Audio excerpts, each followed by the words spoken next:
22 अक्टूबर 1764। यह तारीख भारतीय इतिहास की सबसे महत्वपूर्ण तारीख में से एक है, जिस दिन एक ऐसी घटना हुई जिसने भारत के भविष्य को पूरी तरह से बदल दिया और एक झटके में भारत को अंग्रेजों का गुलाम बनने पर विवश कर दिया। हम बात कर रहे हैं बक्सर के युद्ध की।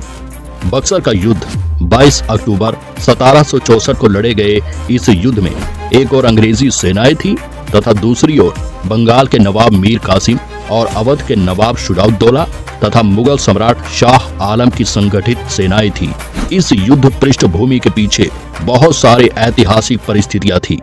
इसमें मुगल सम्राट की कमजोरी, बंगाल के नवाब सिराजुद्दौला की अनियमित शासन व्यवस्था और ब्रिटिश कंपनी की भारतीय विद्रोह को दबाने की इच्छा शामिल थी। बक्सर का युद्ध ईस्ट इंडिया कंपनी के मुनरों और मुगलों तथा नवाबों की सेनाओं के मध्य लड़ा गया और भारतीय इतिहास में बक्सर का युद्ध अत्यधिक महत्व रखता है, जिसने हमारे आज के भविष्य को भी तय किया। क्योंकि अगर वह युद्ध अंग्रेजों ने न जीता होता तो शायद आज भारत का भविष्य कुछ अलग होता। हम कभी अंग्रेजों के गुलाम हुए ही ना होते और भारत कभी सोने की चिड़िया से एक गरीब देश बना ही ना होता। तो चलिए जानते हैं आज इस महत्वपूर्ण इतिहास की घटना को। तो इस वीडियो में हम बक्सर के युद्ध के पहले से लेकर अंत तक की कहानी समझाएंगे। तो कहानी की शुरुआत होती है 1760 के दौर से। उस समय भारत पर मुगलों की अच्छी खासी पकड़ थी, पर धीरे धीरे अंग्रेज भी अपनी ताकत बढ़ा रहे थे। इस समय अंग्रेजों की सहायता से मीर कासिम बंगाल का नवाब बन गया और उसने यह महसूस किया कि उसे हर वक्त अंग्रेजी हुकूमत से आदेश दिए जाते हैं कि उसे अपने राज्य में क्या करना है और फैसले किस तरह लेने हैं। मीर कासिम को इस तरह अंग्रेजों के इशारों पर नाचना पसंद नहीं आया और उसने अंग्रेजों के फैसलों को मानने से इनकार कर दिया, जिसके बाद अंग्रेजों ने उसे नवाब पद से हटा दिया। इस अपमान के कारण मीर कासिम अंग्रेजों का कट्टर दुश्मन बन गया और उसने युद्ध करने की तैयारी शुरू कर दी। पर वह अकेला अंग्रेजों की ताकतवर सेना के सामने खड़ा नहीं हो सकता, इसीलिए वह बंगाल से पटना पहुंचा तथा पटना से वह अवध के नवाब शुजाउद्दौला की शरण में चला गया। शुजाउद्दौला अवध का नवाब था, जिसके पूर्वज लंबे समय से अवध पर एक ताकतवर पकड़ बनाए हुए थे। मीर कासिम ने यहाँ सारी बातें शुजाउद्दौला को बताई कि कैसे अंग्रेज उन्हें अपने इशारों पर नचा रहे हैं और अंग्रेज किस तरह उन्हें गद्दी से हटाकर मुगल साम्राज्य को अपने अधीन करना चाहते हैं। शुजाउद्दौला भी कहीं न कहीं अंग्रेजों के इस मंसूबे से वाकिफ था, जिसके कारण जल्द ही शुजाउद्दौला मीर कासिम की सहायता के लिए तैयार हो गया और दोनों अंग्रेजों से युद्ध के लिए एक बड़ी सेना तैयार करने लगे। जब यह बात अंग्रेजों तक पहुंची तो उन्होंने भी युद्ध की चुनौती दे दी और दोनों ओर से एक बड़ी सेना का निर्माण होकर युद्ध करने की तैयारी शुरू हो गई। यह उस समय भारतीय इतिहास के सबसे बड़े युद्ध में से एक था, जिस पर भारत के भविष्य का दाव था। 28 अक्टूबर 1764 को गंगा नदी के तट पर स्थित बक्सर नामक स्थान पर दोनों सेनाओं के मध्य भीषण युद्ध हुआ। इस युद्ध में लाखों सैनिक शामिल हुए। यह युद्ध इतना भीषण था कि कुछ ही घंटों में दोनों ओर से हजारों सैनिकों की जान चली गई। मुगल सेना की ताकतवर तोप गाड़ी बादशाह नवाब शाह आलम द्वितीय के पास थी, जिन्होंने ब्रिटिश सेना को काफी क्षति पहुंचाई। हालांकि नवाब शुजाउद्दौला के सेनापति मीर कासिम ने इसमें गलती की और उन्होंने सेना को सीधा हमला करने को कहा, जो कि एक गलत फैसला था। साथ ही मुगल सम्राट शाह आलम ने अंग्रेजों से समझौता कर लिया। वहीं मीर कासिम युद्ध क्षेत्र से भाग गया। अभी भी अवध के नवाब शुजाउद्दौला ने कुछ समय युद्ध जारी रखा, परंतु अंत में उसने भी कोटा नामक स्थान पर आत्मसमर्पण कर दिया था। परिणाम स्वरूप बक्सर के युद्ध में ब्रिटिश सेना को ऐतिहासिक जीत मिली और मुगल सेना व नवाबों की सेना बुरी तरह हार गई और इस तरह भारत के इतिहास में अंग्रेजों की यह सबसे बड़ी जीत थी, जिसके बाद मुगल शासकों के मन में भी अंग्रेजों के लिए डर बैठ गया और अब दूसरे कई राज्यों के शासक अंग्रेजों से हाथ मिलाने लगे, जिसके चलते धीरे धीरे अंग्रेज मजबूत होते गए और उन्होंने एक समय बाद पूरे भारत को ही अपने अधीन कर लिया। युद्ध के पश्चात नवाब शुजाउद्दौला और मीर कासिम को ब्रिटिश शासन ने शर्मनाक पराजय दी और उन्हें बंगाल से बाहर निकाल दिया। इसके बाद ब्रिटिश ईस्ट इंडिया कंपनी ने बक्सर समझौता किया।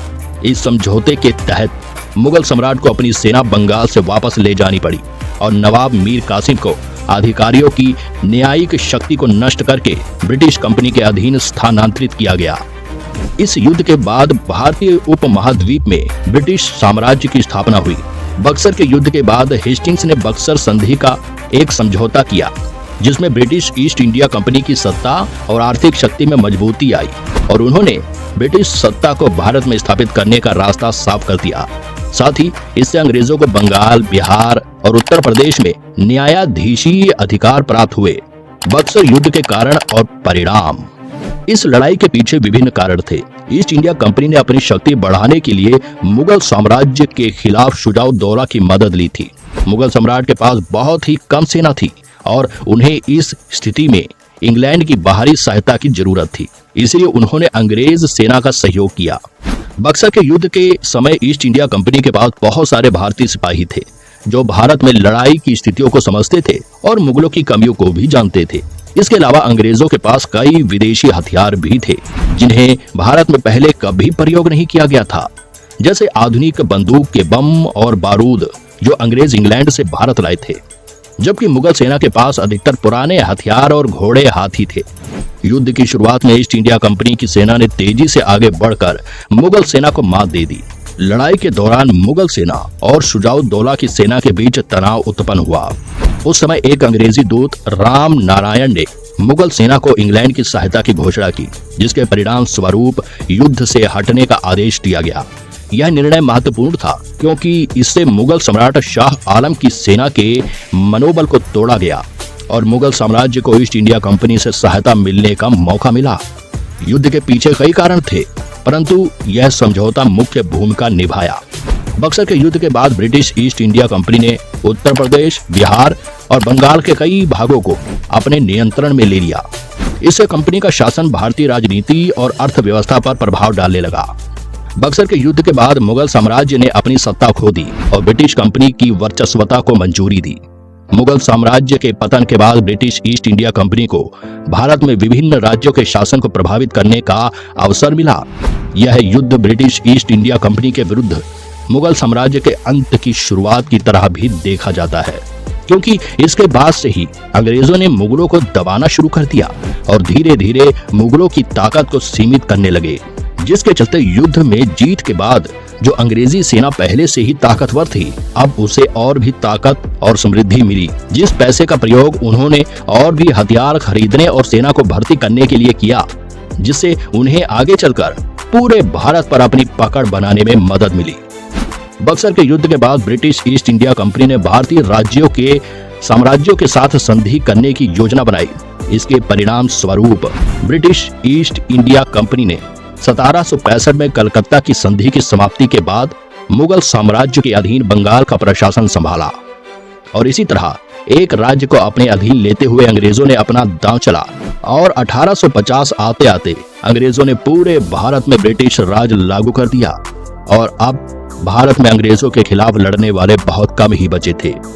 इसके बाद तो अंग्रेजों ने भारत की अर्थव्यवस्था को इस तरह चूसना शुरू किया कि जो भारत की अर्थव्यवस्था एक समय पर दुनिया की सबसे बड़ी अर्थव्यवस्थाओं में से एक हुआ करती थी, उसे करीब 100 साल के बाद ही 1947 आते आते आजादी से पहले तक अंग्रेजों ने दुनिया के सबसे गरीब अर्थव्यवस्था में लाकर खड़ा कर दिया।